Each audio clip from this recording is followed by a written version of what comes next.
VIP donor spilled wine on a black woman's silence shattered when she said, "I fund this gala."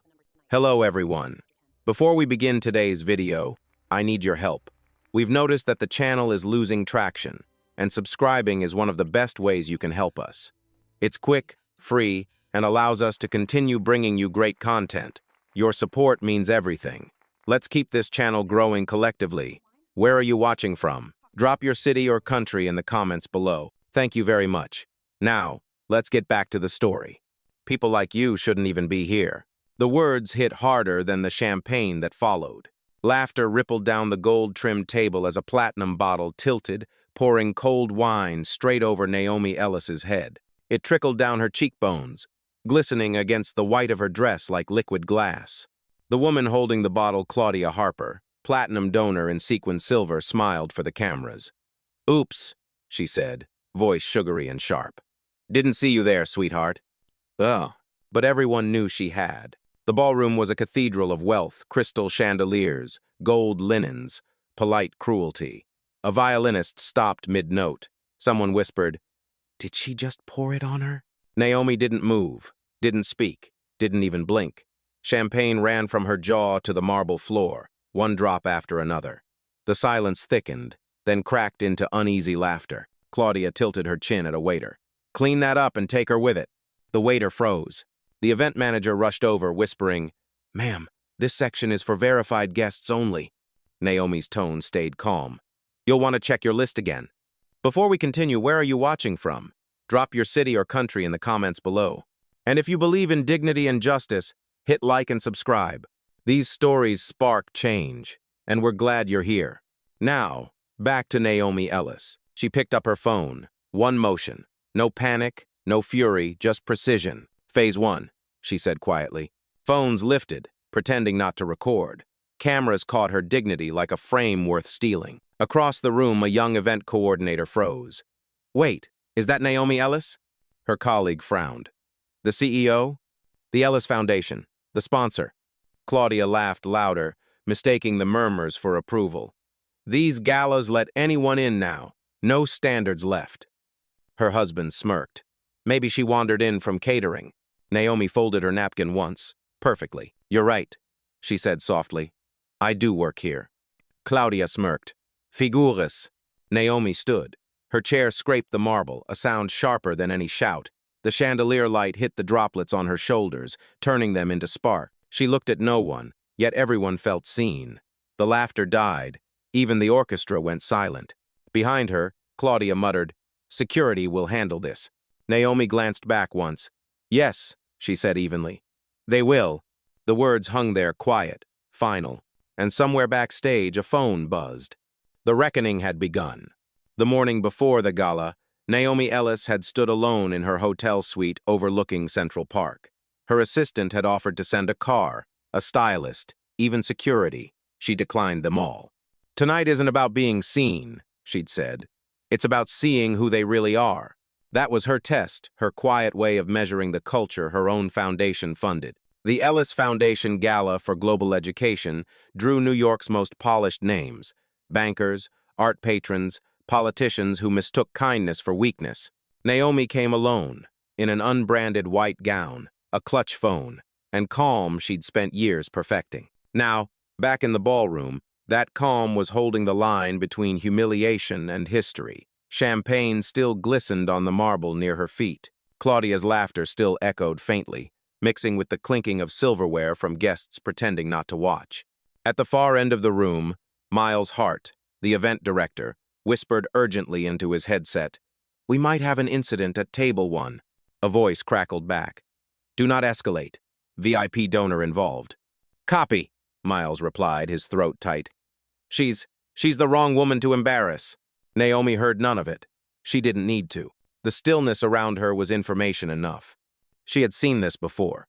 At 24, pitching her first investment firm, a senior partner told her, "You're articulate for someone like you." At 31, during a corporate merger, a consultant called her decorative diversity. By 40, she had built empires and stopped explaining herself to small minds in large rooms. That was the real power silence sharpened by memory. Across the table, Claudia continued her performance. Honestly, it's about decorum, she told a cluster of guests. You can't just let anyone sit next to trustees. Her friends nodded, eager to stay on the winning side of cruelty. But the current was shifting. Subtle, invisible, but real. The young PR assistant, the one who recognized Naomi, typed frantically on her tablet, verifying the sponsor registry. Her eyes widened. She whispered to her coworker, "Confirmed. She's the Naomi Ellis." A tremor of realization rippled through the staff. One waiter set down a tray too hard. Another froze mid-step, uncertain whether to help or hide. The hierarchy of the night was cracking from within.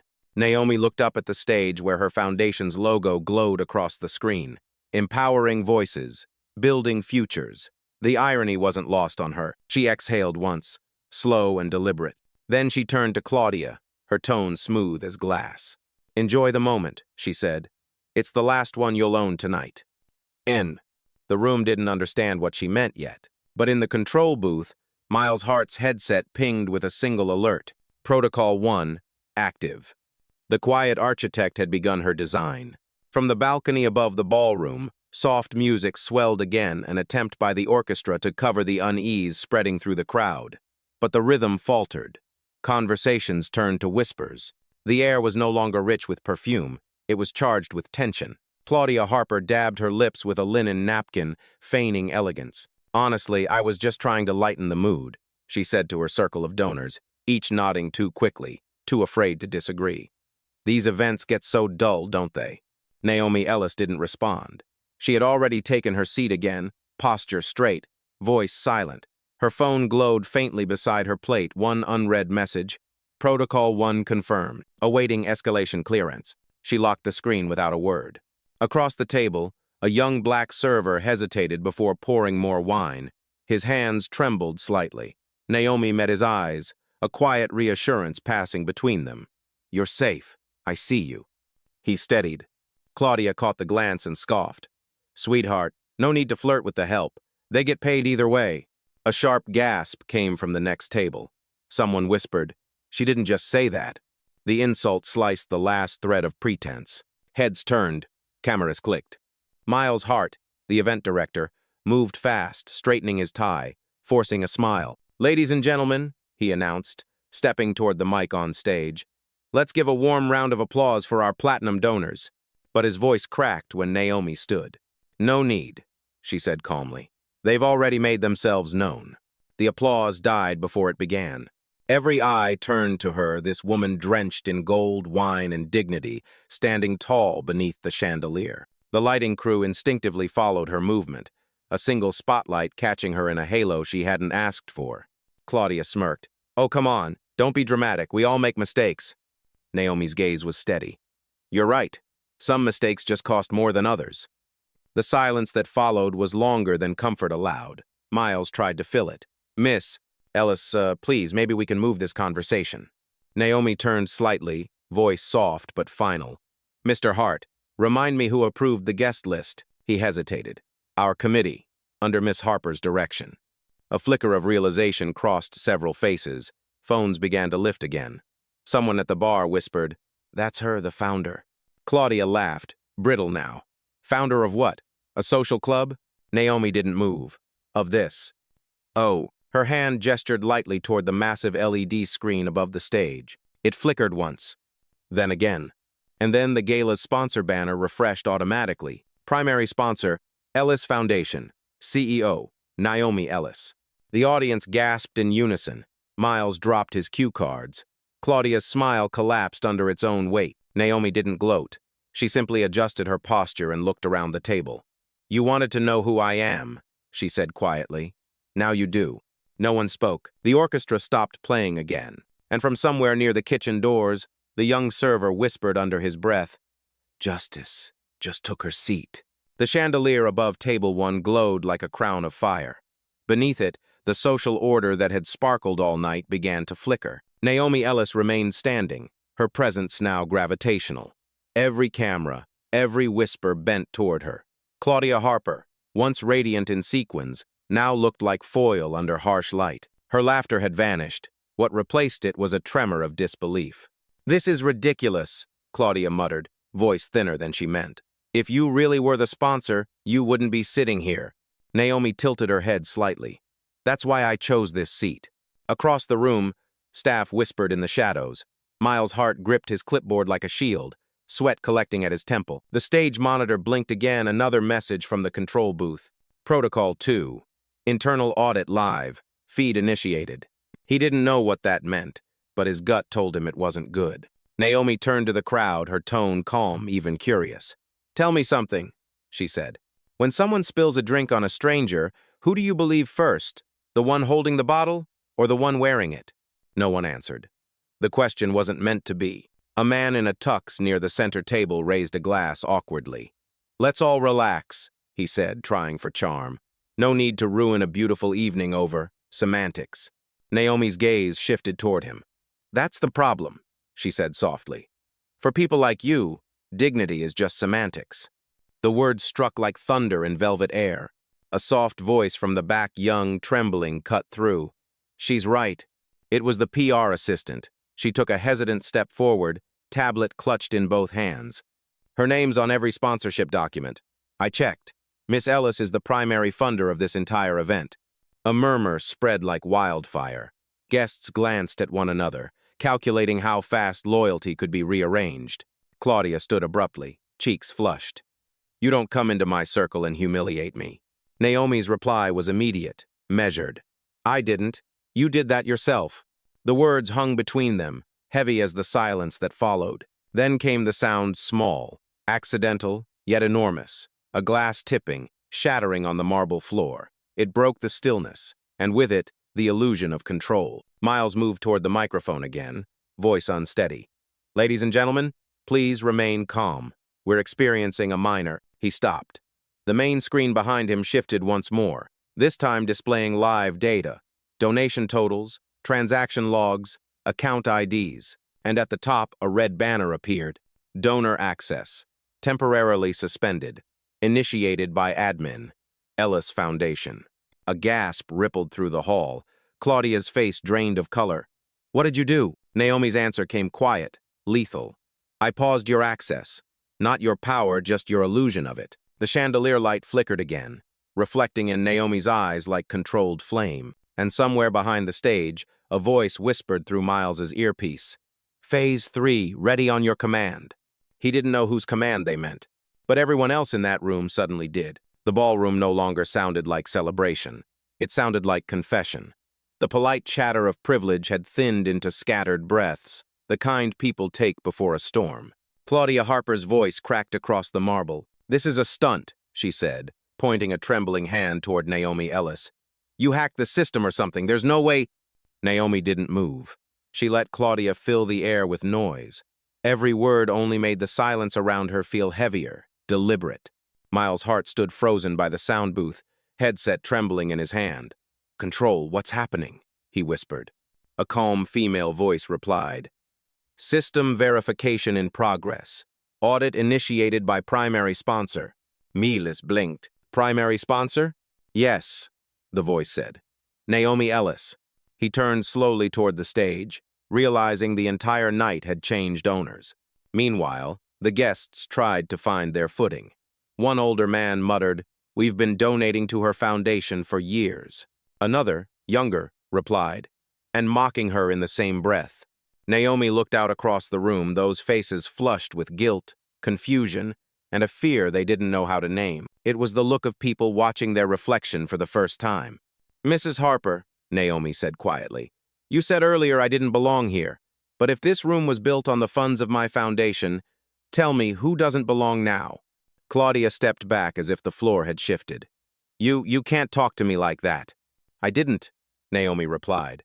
I'm talking to everyone who agreed with you. A collective silence fell thick, aware, alive.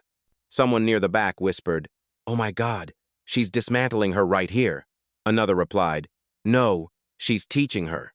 The PR assistant edged closer, voice shaking but clear. Miss Ellis, she said softly, should I activate the press feed? Naomi met her eyes. Not yet. Let them hear themselves first. She turned back to Claudia, her tone still calm but cutting. You see, humiliation is temporary, but exposure, she paused, letting the room breathe the weight of that word. That lasts longer. A flicker of movement at the side doors. 2 security guards entered, uncertain, scanning for direction. Claudia pointed toward Naomi. There, remove her. Neither moved. Their radios crackled simultaneously. Do not intervene. She's the event owner. The shock on Claudia's face was almost human now, fear mixed with dawning comprehension. Naomi stepped closer, voice low enough that only the front tables could hear, yet somehow it reached the back of the hall. I funded this gala to uplift children who never get invited to rooms like this. And tonight, you proved why it still matters. Miles, still frozen near the stage, felt the words sink into the air like a slow heartbeat. Then Naomi lifted her phone once more. Protocol 3, she said. The house lights dimmed. The main screen shifted again, this time revealing a live projection of every donation name tied to Claudia's account, each one tagged pending review. Gasps, murmurs, the sound of power collapsing in real time. Naomi didn't smile. She simply whispered, "Transparency. It's overdue." And the silence that followed was no longer uncomfortable. It was justice, arriving without a single shout. For a moment, no one moved. The ballroom was a still photograph of disbelief faces lit by the screen, eyes reflecting red from the banner that read pending review. Claudia Harper's lips parted, but no sound came out. Her world had gone soundless. Every whisper now about her, every camera pointed in her direction. Naomi Ellis didn't raise her voice. She didn't need to.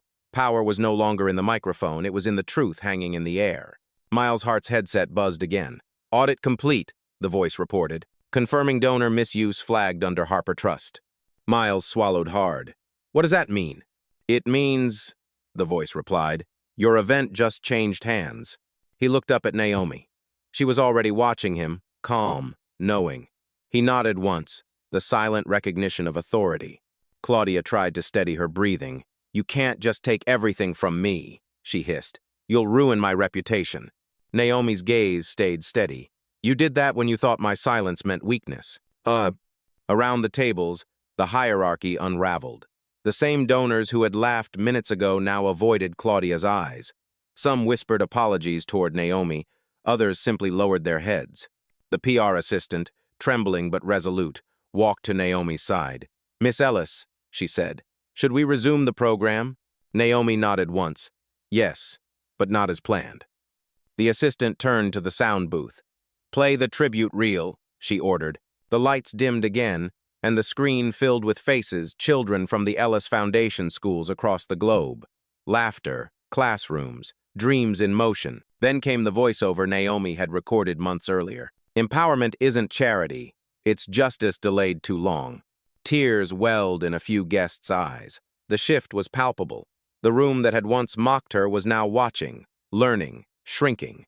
Naomi turned slightly toward Claudia, her tone soft, almost compassionate. If you want redemption, fund opportunity, not your ego. The last frame faded.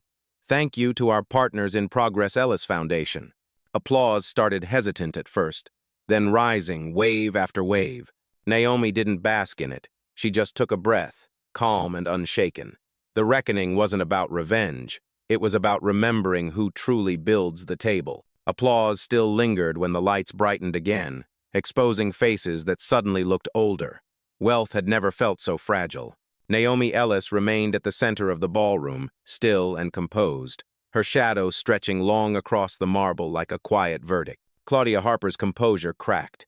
You think this makes you noble? She spat, voice trembling between anger and panic. You humiliate me in front of the board, in front of the city. This is cruelty, not justice. Naomi didn't move. Justice, she said softly, is what cruelty sounds like when it finally answers back. A collective murmur rippled through the guests. No one looked at Claudia now. She had become a ghost inside her own circle. Miles' Hart hesitated near the podium. Miss Ellis, the media partners are requesting a statement. They're streaming live outside. Naomi's eyes flicked toward the cameras at the back of the hall. Then let them see the truth. Don't stage it. Don't edit it.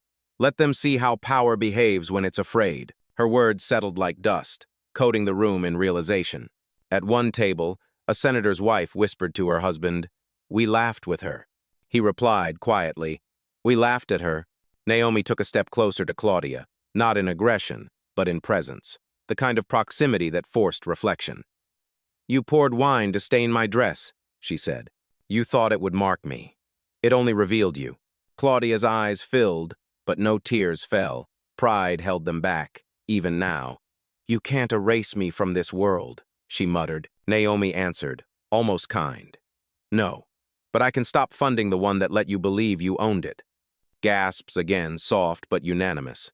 The sentence landed like quiet thunder. Then Naomi turned to Miles. "Close the donor accounts linked to Harper Trust. Redirect the pending funds to Ellis Scholars Initiative. Effective tonight." Miles hesitated only a breath before replying, "Yes, ma'am." Ugh. The crowd erupted not with applause this time, but a low hum of disbelief that sounded like justice unfolding. Claudia sank slowly back into her chair, her silver gown suddenly heavy. Around her, the glittering world she'd curated began to look like debris. Naomi glanced once at the chandelier above the same one that had caught her humiliation in its light an hour ago. Now, it reflected something else entirely, not vengeance, restoration. No one could remember who moved first. One by one, the guests who had laughed earlier began to rise from their seats quietly, hesitantly like a tide shifting direction. Some walked toward Naomi Ellis, not to speak, but to stand near her, an instinctive act of alignment. The live stream cameras caught everything. Millions watching from their phones would later describe the same image. The woman who'd been drenched in wine now surrounded by respect she never asked for. Claudia Harper sat frozen, lips parted, staring at the giant LED screen that no longer bore her name. Her reflection shimmered across it, distorted, fading behind the bold text. "Account terminated. Harper Trust." Naomi didn't look at her. She was addressing the entire room now. "This isn't about me," she said, voice clear and unhurried. "It's about what we reward. Some people give to be seen. Others give so others can be seen. You've all just witnessed the difference." A hush followed, deep enough to hear the champagne still dripping from the tablecloth onto the marble floor. The sound felt like a clock ticking between eras. Miles' heart approached cautiously. "Miss Ellis, the press outside, do you want me to clear them?" Naomi shook her head. "No, let them stay. Transparency doesn't hide behind curtains." The young PR assistant from earlier, still trembling but steadier, now handed Naomi a towel. Naomi smiled faintly. "Thank you. What's your name?" "Isabella," the woman replied. "First year on the team." "Not anymore," Naomi said gently. "You're promoted, head of communications, effective tomorrow." The crowd murmured, stunned by how effortlessly power could pivot from retribution to grace. Claudia's voice broke through, brittle, desperate. "You planned this. You wanted to humiliate me." Naomi finally turned toward her. "No," she said. "You did that the moment you decided someone's worth could be measured by your approval." She stepped closer, her tone quiet but absolute. "And for the record, humiliation ends when shame meets accountability." Claudia looked away. Cameras flashed. Naomi exhaled slowly, the kind of breath that marks an ending. "This event was meant to raise 10 million for education," she said, eyes sweeping the room. "Let's double it tonight." Someone began to clap, then another, then dozens more. The applause built, layered, unstoppable. For the first time all night, Naomi smiled. Not because she'd won, but because the room finally understood what winning was supposed to mean. The applause rolled like thunder against the marble walls, but beneath it, there was something deeper, a shift, a collective awareness that the night had rewritten itself. Naomi Ellis didn't bask in it. She let it move past her, like wind through open doors. The moment wasn't about validation. It was about clarity. She had seen too many rooms confuse applause with absolution. She raised a hand gently, and the clapping faded. "Keep your seats," she said. "We still have work to do." On the massive LED screen, the Ellis Foundation logo reappeared, now joined by a live ticker showing new donations flooding in names from across the city, then across the country. Anonymous givers. Quiet supporters. People who'd never had a seat at this kind of table before. Miles' heart blinked at the numbers. "Miss Ellis," he whispered, "it's doubled already." Naomi's tone remained calm. "That's not generosity. That's conscience. Waking up." The camera lights pivoted toward her again. She didn't flinch this time. "For years," she said, voice steady, "this gala celebrated the few who could afford to give. Starting tonight, it will celebrate the many who never stopped trying." A ripple of emotion swept the hall. Guests looked around, some ashamed, some inspired. All changed. Claudia Harper rose shakily, her mascara streaked, her jewelry suddenly too heavy. "You think money erases shame?" she asked, voice thin and frayed. Naomi regarded her with something that wasn't anger, it was truth. "No, but integrity does." Claudia opened her mouth, but the words never came. Her name was already gone from the donor wall, erased line by line until only the Foundation's mission remained. Empowering voices, building futures. Naomi looked back at the audience. "This organization doesn't belong to me," she said. "It belongs to everyone who's ever been told they didn't belong anywhere." The crowd stood again, not as worshippers but witnesses. The same chandelier that had lit her humiliation now shimmered above her like a crown reclaimed. Naomi turned toward Miles, her voice a whisper, but every mic caught it. "Reopen the accounts. Add a new one, the Second Chance Fund. Make it permanent." He nodded, eyes damp. "Done." And as the ballroom erupted in applause once more, Naomi Ellis, still in the same white gown, still stained faintly with gold, looked upward and smiled. Not at victory, at peace. The applause softened into something quieter, respect, not spectacle. What had begun as entertainment now felt like awakening. The chandeliers flickered, their light gentler, as if the room itself was exhaling. Claudia Harper sat motionless, her sequins dulled beneath the glare. She had no lines left to say, no audience left to impress. The performance was over, and the woman beneath the costume had nowhere left to hide. Naomi Ellis stepped closer, not to gloat but to finish the lesson. "You wanted a scene," she said softly.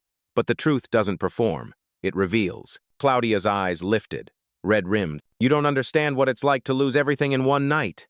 Naomi held her gaze. "Yes," she said. "Every black woman who's ever been underestimated understands that. We just build again stronger, quieter, and higher than before." The room went still. It was no longer about humiliation. It was about reflection. For the first time, the elite crowd wasn't looking at Naomi as an intruder, but as a mirror. Miles Hart approached with a hesitant smile. "Miss Ellis, donations have passed 20 million. Press outlets are calling this the most powerful moment in the Gala's history." Naomi shook her head gently. "History isn't made by headlines, Miles. It's made by what people choose to remember when the cameras turn off." A murmur of agreement rippled through the staff. Even the waiters who'd once been invisible now stood taller. Naomi turned to the young PR lead Isabella, now head of communications. "Document everything," she said. "Every change, every correction. Not for revenge, for record. People forget too easily when silence benefits them." Isabella nodded, eyes bright. "Already started, ma'am." The music began again, but this time it wasn't orchestral, it was soft, jazz, improvised, human. The rhythm of a room learning humility. Naomi faced the crowd one last time. "You don't owe me applause," she said. "You owe yourselves awareness. What happened tonight should never happen again, not here, not anywhere." And for the first time since the wine had spilled, the applause that followed wasn't polite. It was real slow, heavy, unified. The masks of civility had fallen, and beneath them, something far rarer remained. Respect. Outside the grand hall, reporters filled the marble corridor like a second tide. The story had already escaped the walls, it was streaming live, trending in every major city. The Gala reckoning blinked across screens in London, Lagos, Atlanta. The world was watching justice unfold, not through outrage, but through grace. Inside, Naomi Ellis stood near the podium, her phone lighting up with messages from partners and board members. Some apologized, others praised her restraint. She answered none of them. The only message she opened was from her assistant. All Harper contracts suspended, assets frozen, protocol complete. Naomi's reply was simple. "Let the investigation speak louder than I ever could." She looked up and saw Claudia Harper surrounded by silence, the kind that doesn't come from distance but from disassociation. No one was defending her now. The same people who once orbited her had drifted away, like stars abandoning a dying Sunday. Claudia's voice broke the hush. "You've destroyed my reputation," she whispered. Naomi shook her head gently. "I didn't destroy it. I just stopped protecting it." For the first time that night, Claudia's eyes glistened not from rage, but from recognition. She looked around the hall, realizing how quickly admiration can turn to accountability. Miles' heart approached, still trying to hold structure amid the chaos. "Miss Ellis, the board wants to know if you'll continue as chair after this incident." Naomi gave a soft, deliberate smile. "Tell them the foundation doesn't need a chair, it needs a conscience." Huh. Her words drew quiet applause again, not thunderous, but steady, the sound of conviction rather than excitement. Naomi stepped closer to the microphone. "Let's make this official," she said. "Effective immediately, every future Ellis Foundation Gala will dedicate one seat at every VIP table to a first-generation scholar. No invitations, no approval lists, just access." The room erupted. Not the forced clapping of donors, but real emotion people, standing, recording, cheering through tears. The orchestra joined in, an improvised swell of strings echoing through the glass ceiling. Naomi waited for the noise to calm before speaking again. "And to the staff," she said, looking toward the waiters, the ushers, the women who had flinched when Claudia raised her voice, "thank you for your patience. You were the only ones who stayed decent when the room forgot how." Several of them lowered their heads, moved beyond words. Then Naomi turned back to Claudia. "You said earlier that people like me don't belong here," she said. "But tonight proves something else. Maybe it's rooms like this that no longer belong."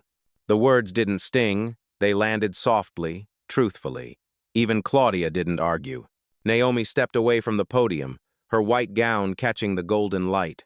The stains from the champagne were still visible, but now they shimmered like armor, not shame. Outside, the crowd cheered as the ballroom doors opened. And when Naomi Ellis walked through them, flanked by her staff and the hum of redemption, the world wasn't clapping for her victory. They were clapping for the standard she'd just reset. The night had ended, but the echo of it carried through the marble halls like a hymn. Outside, flashes from cameras turned the staircase into a runway of light.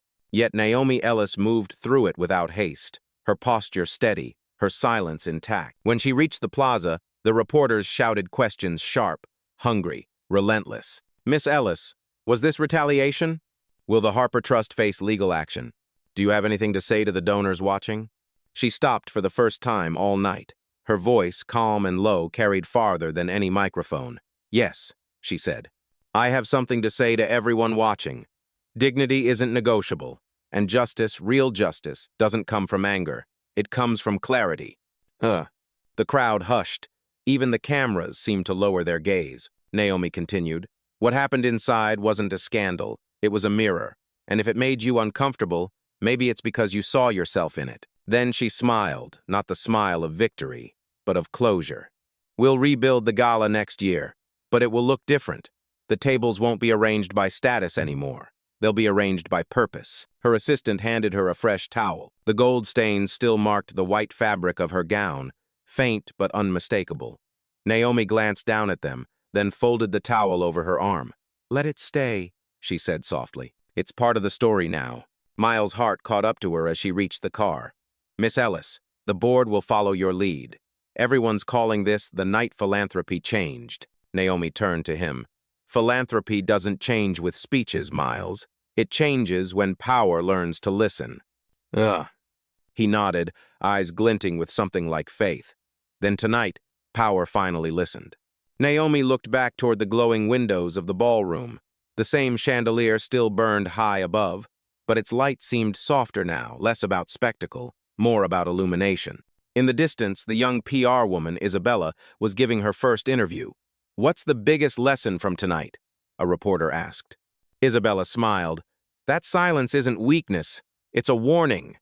And Naomi heard it, just barely, and allowed herself a small, proud breath. Before stepping into her car, she turned to the cameras one last time. "You don't have to shout to make change," she said. "You just have to stand." Then she closed the door, and the city lights reflected in the window like a constellation reborn each one, a reminder that power, when dignified, doesn't need to be loud to be seen. As the car pulled away, her phone buzzed. Donation total, $24,780,000. Naomi smiled faintly. Not for the number, but for what it meant. Justice had arrived quietly, in heels and white satin, and left the world brighter than it found it.